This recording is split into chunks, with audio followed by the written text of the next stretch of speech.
मेरे प्रिय भाई व बहन, प्रार्थना के विषय में आज भी हम यूहन्ना सुसमाचार के 15वें अध्याय का 7वें वचन पर ही विचार करेंगे। लिखा है, यदि तुम मुझ में बने रहो और मेरी बातें तुम में बनी रहें तो जो चाहो मांगो और वह तुम्हारे लिए हो जाएगा। दरअसल वचन और प्रार्थना का गहरा और अटूट रिश्ता है। एक नए विश्वासी ने कहा, मैं प्रार्थना करता हूं, पिता से बातचीत है ये। मैं पढ़ता हूं वचन, पिता मुझसे बातचीत करता है।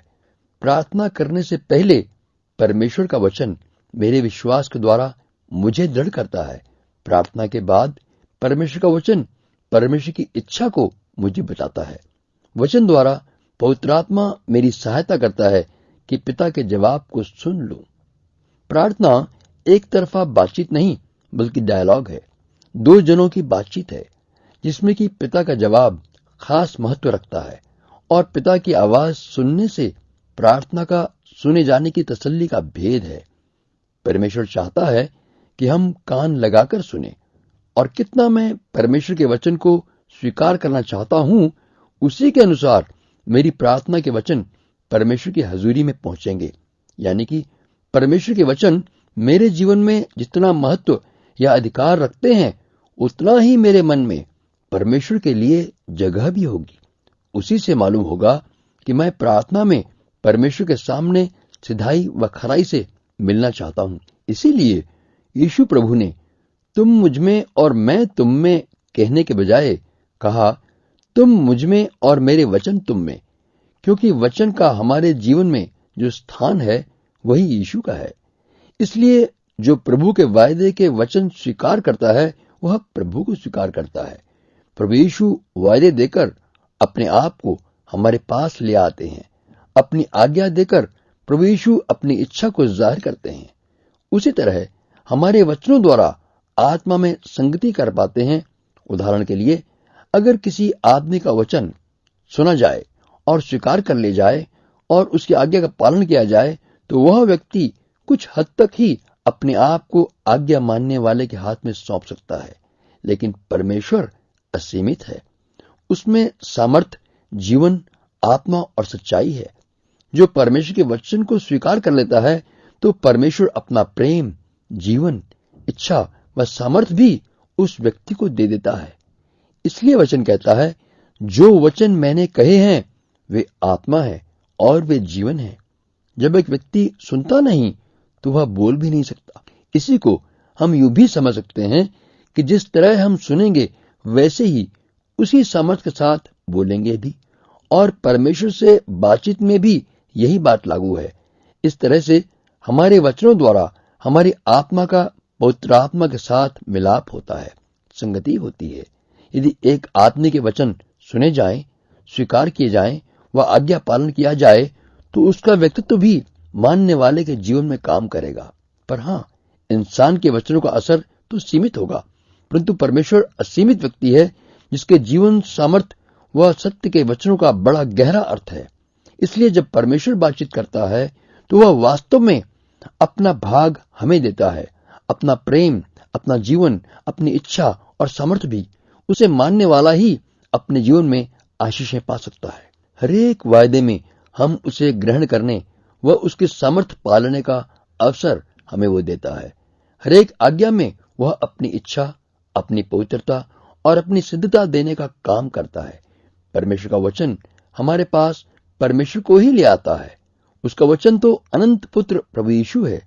इसलिए प्रभु यीशु के वचन, परमेश्वर के पवित्र वचन, जीवन व सामर्थ देने वाले हैं। आत्मा जीवनदायक है और शरीर से कुछ लाभ नहीं। जो बातें मैंने तुमसे कही हैं वे आत्मा है और जीवन भी है। इसलिए ये बेहद जरूरी है कि हम परमेश्वर के वचनों को सुने, दिल में उतारें, अमल में लाएं। तभी जब हम प्रार्थना आत्मा से करेंगे तो हमारे बोले हुए वचन, विचार, विनती के शब्द परमेश्वर को छू लेंगे। अदृश्य सामर्थ पर असर होगा क्योंकि हमारे विचार परमेश्वर के विचारों से प्रभावित होंगे। जिस तरह से, जिस ध्यान से हम परमेश्वर की बातों को सुनेंगे, उसी तरह से हमारी भाषा, हमारे शब्द, हमारी आवाज, हमारी प्रार्थना होगी। भोर को वह मुझे जगाता और मेरे कान खोलता है कि मैं शिष्य के समान सुनूं।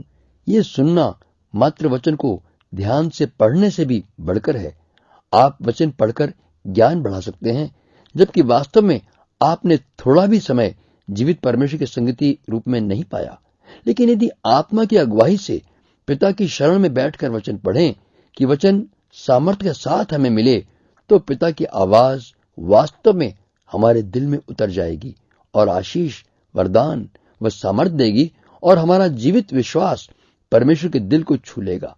याद रखें, इतना काफी नहीं कि हम जान लें कि परमेश्वर की आज्ञा क्या है और हम उसे करें, बल्कि ये जान लें कि परमेश्वर ने मुझसे कहा है, तभी हम आज्ञाकारी कहलाएंगे।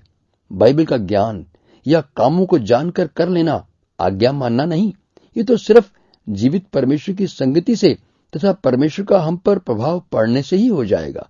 इसलिए परमेश्वर की हजूरी व उसकी संगति में रहते हुए अविश्वास या आज्ञा न मानना असंभव है।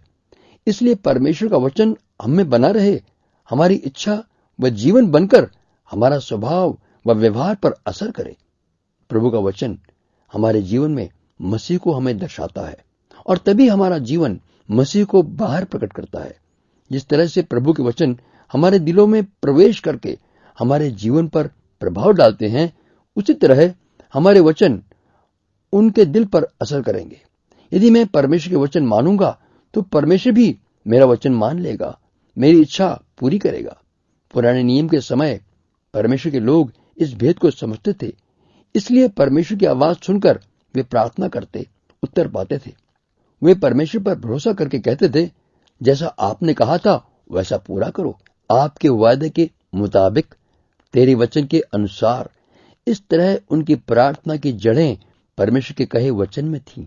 जैसे परमेश्वर कहता था, वे एकदम बिना बहस किए चल पड़ते थे। उनका जीवन परमेश्वर के साथ संगति करने और विचारों का आदान प्रदान होता था। इसलिए अपनी इच्छा का बर्तन खाली करके परमेश्वर की इच्छा भर जाने दो, ताकि आपकी इच्छा परमेश्वर की इच्छा हो। तब परमेश्वर हम पर भरोसा कर सकता है। इसलिए हम पूरे दिल को परमेश्वर के वचन के लिए खोल दें कि हम परमेश्वर के वचन से प्रेम करें, उसी में रहें कि वह हमारे जीवन का अंग बन जाए, उसके वायदे हमारा अनुभव हो जाए। आमीन।